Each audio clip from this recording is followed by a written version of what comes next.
दहशतवादाचा बिमोड करण्यासाठी भारत इस्रायलसोबत खंबीरपणे उभा असल्याचा पंतप्रधान नरेंद्र मोदी यांनी केला पुनरुच्चार। इस्रायली संसदेला संबोधित करणारे ठरले पहिले भारतीय पंतप्रधान।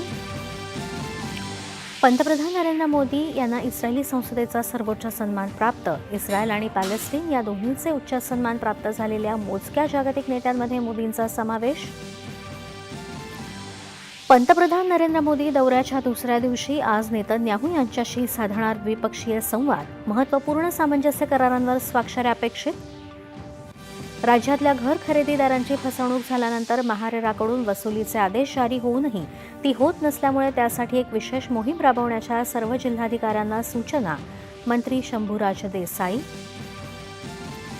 मुंबईतील प्रमुख नद्यांमध्ये मलमूत्राचे थेट विसर्जन करणाऱ्या तबेल्यांवर शासनाने तातडीने कारवाई करावी। अध्यक्ष राहुल नार्वेकर यांचे विधानसभेत निर्देश। मुंबई सेंट्रल रेल्वे स्थानकालगतच्या पुलाच्या पुनर्विकास कामाचं मुख्यमंत्री देवेंद्र फडणवीस यांच्या हस्ते दूरदृश्य माध्यमातून लोकार्पण। एनसीईआरटीने इयत्ता 8वीच्या पाठ्यपुस्तकात न्यायपालिकेशी संबंधित आक्षेपार्ह मजकुराचा समावेश केल्याबद्दल व्यक्त केली दिलगिरी।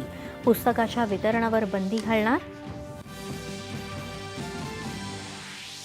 स्वातंत्र्यवीर सावरकर यांच्या पुण्यतिथीनिमित्त मान्यवरांनी वाहिली आदरांजली। देशभरात विविध कार्यक्रमांचं आयोजन।